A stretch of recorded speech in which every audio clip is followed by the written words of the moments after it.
Welcome to the Art of Dress. Today I'm excited to share with you the Elaborate Gamine Style archetype.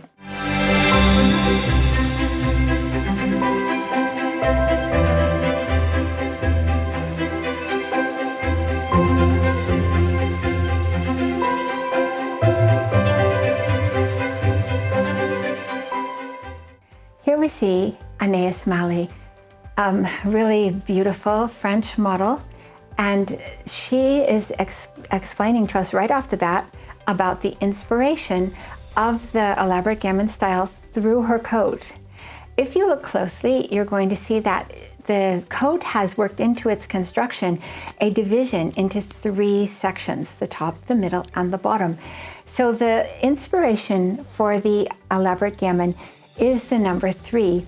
And to explain what that means, I have to actually go back to kind of ancient ideas about number.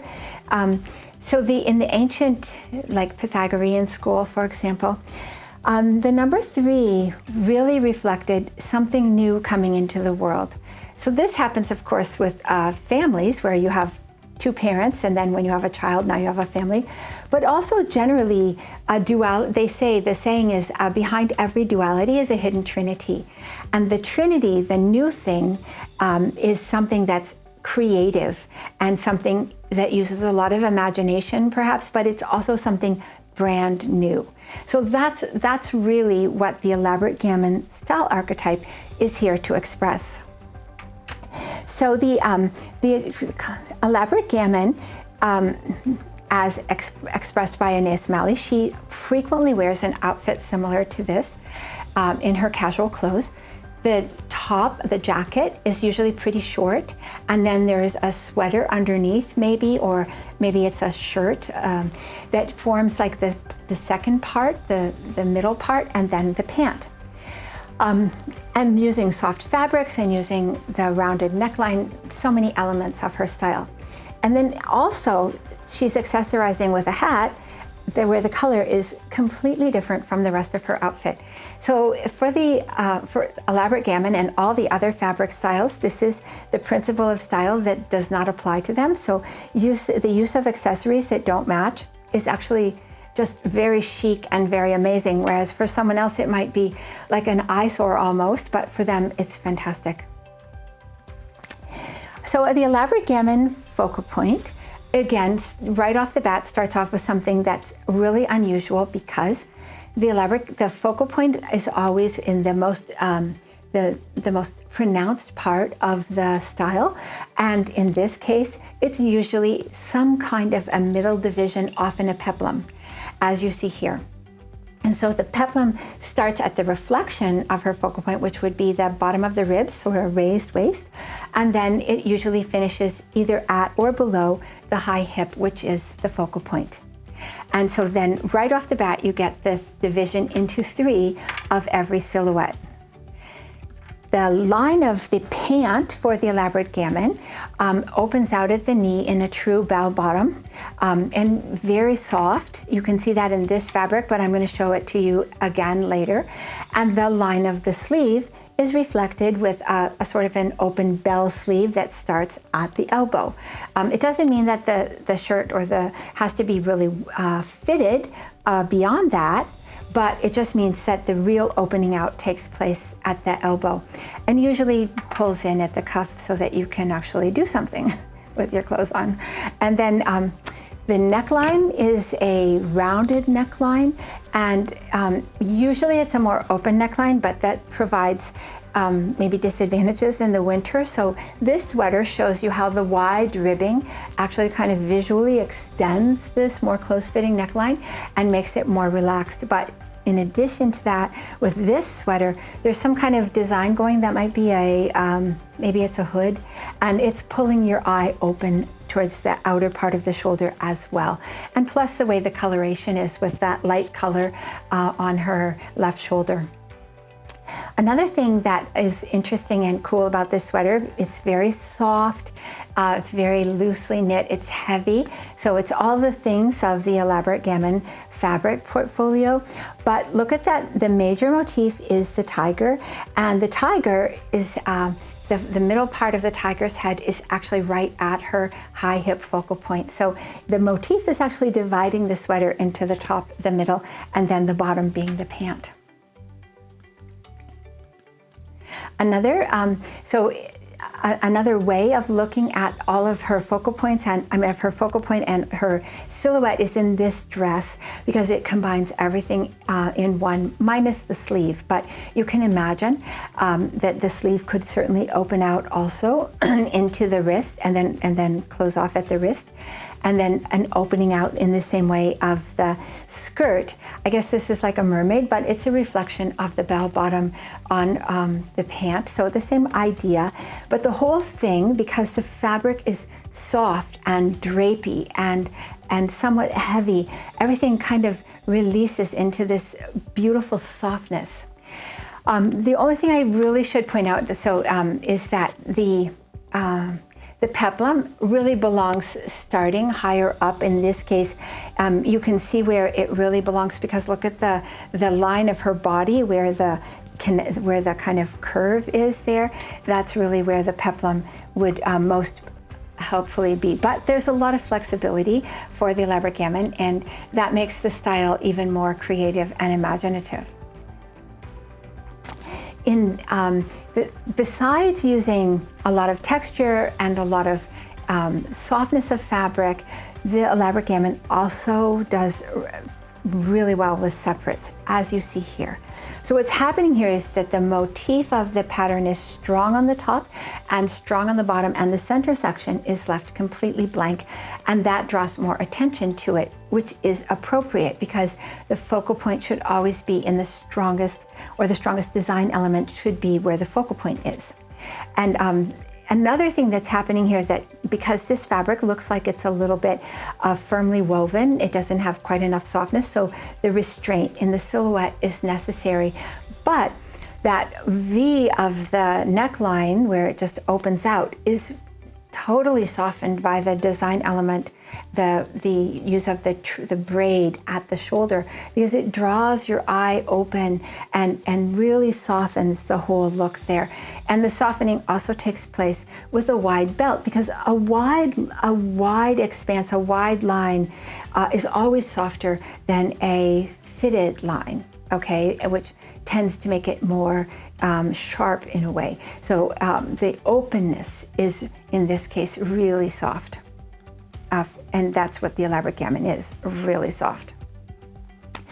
So up until now, the prints that we've seen have been more geometric or else a little bit random, but the true home for the Elaborate Gamine in prints is what I would call a dream print. What I mean by that is a motif that actually exists, such as a flower, could also be something else in nature, is divorced from its surroundings and is just like floating around in space or doing something else completely unconnected with its reality. And it's usually, and in fact, perhaps always, it's not evenly spaced, it's just kind of there. Because if it's evenly spaced, it tends to be like more geometric in its nature, even if the motif isn't geometric. But by having them just floating around randomly, that randomness is the really dream aspect, and completely ties in to the imagination and creation and creativity, I should say, of the Elaborate Gamine. And then one other thing is happening here, which is really typical and really reflective of the all fabric styles, and that is, you can see that the way that the peplum is curved is it looks like it's going to disappear completely on the back of the dress. And so that differentiation from front to back is the utilization of space, is how space is expressed for this kind of style. Another example of that that's maybe more common is, say, a train is a difference from front to back. And again, a high-low hem is something that's been done recently, but is a way of using the difference in space. So prints are not only really evident in the Elaborate Gamine archetype, but they're frequently combined, and it's not unusual to find an outfit with 3 different prints. And in this case, what you see here is that exactly, although these are what I would call companion prints, where the coloring is quite similar, still the The scale of the prints is very different, the shape of the prints is very different, and the coloration is fairly different. So you have the white polka dot, some kind of scrolling, I guess, I'm not sure, on the short, and then something, again, very open and spaced out in the lining of the jacket. In the fabric itself is quite beautiful for her, though, because of the shine. It's really more of a sheen, I guess. And then she, because it's all over, and then she also picks it up in a shiny necklace and shiny earrings. So that really brings in the shine of her fabric, which is her fabric priority for the harmonic elaborate gamine. And I just want to mention one more thing about the difference in the way this can be done with so much creativity, is that if she were wearing a very high or strong like boot, then that would really shift the balance so that the top would be the number 1, the short would be the number 2, and the boot would be the number 3. But it would still work beautifully because her focal point, she would just have to make sure that the boot wasn't so powerful that it overwhelmed the short, because the short would then be where her focal point is. So that's sort of something to look for all the time. Here's yet another way of prints being combined with a stripe, with kind of like that's almost a geometric, a softened geometric. But what I really wanted to show here is the difference it makes by having that ruffle that is really probably on the bias, but it shows how the fabric releasing totally gives you the feeling of the elaborate gamine. And then one more thing that's kind of unique here is that the peplum area, the midriff, is actually defined in this case by 2 wide ribbons. They're not even the same color, but they bring the waistline up to the base of the ribs, and so it's really more like a waistband, and then the skirt starts right at her focal point, the high hip. No other style actually has the same uniqueness in the use of fabric as the elaborate gamine, and this sweater is an example of that, where there's so many different types of patterns and different kinds of texture going on, and they're put together in almost a haphazard way, very soft, very loosely woven, and then combined with the cuffs of her shirt that are completely different colors and a different idea completely, and yet it's all so works together so well. And then her uses her arm to separate the sweater into the top and the bottom, which of course a belt would do the same thing. But then she also has, it's showing a really cute belt that's completely disconnected from everything else. It's just as random. And the earring, again, yet another thing. But this juxtaposition of pattern, weave, texture, all done within kind of a simple framework of design detail. And then this incredible softness of the fabric and the silhouette. So everything really imaginative and different, and also really just beautifully soft for this archetype. Another really soft example of the elaborate gamine, where the vest is again being separated into top and bottom, and the skirt forms the number 3. Very soft fabrics, very open, you could call it, I call it omega because wide has such a weird sound to it, but not fitted to her body at all, but so successful and beautiful. And the vest itself is actually repeating the number 3, because you can see the tan, the gray and the tan again. So it's, forming, in terms of repeating the silhouette, it's forming like an echo. It's very cool. I always try to show a variation in garments from very relaxed to very dressy, because every style has that capability, and I like to demonstrate it. So this beautiful dress is a different way of establishing the 1, 2, 3, but it works really well.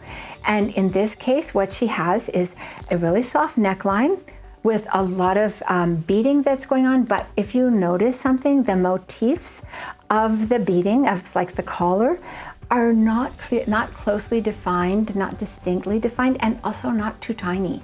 They're kind of on the medium to large scale.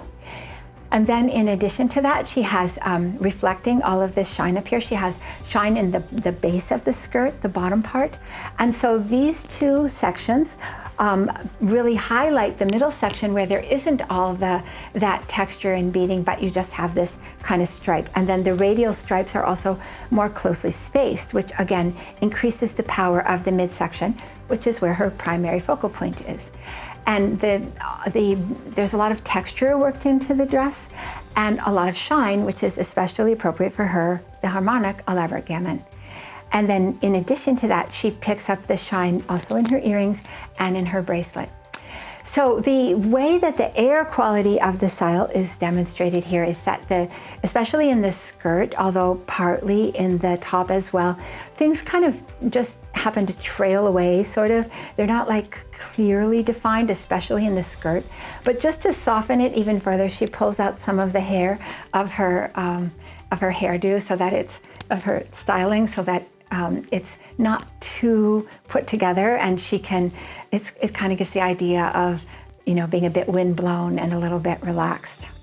So that's another long dress, but very dressy one to show you a way of bringing this into effect.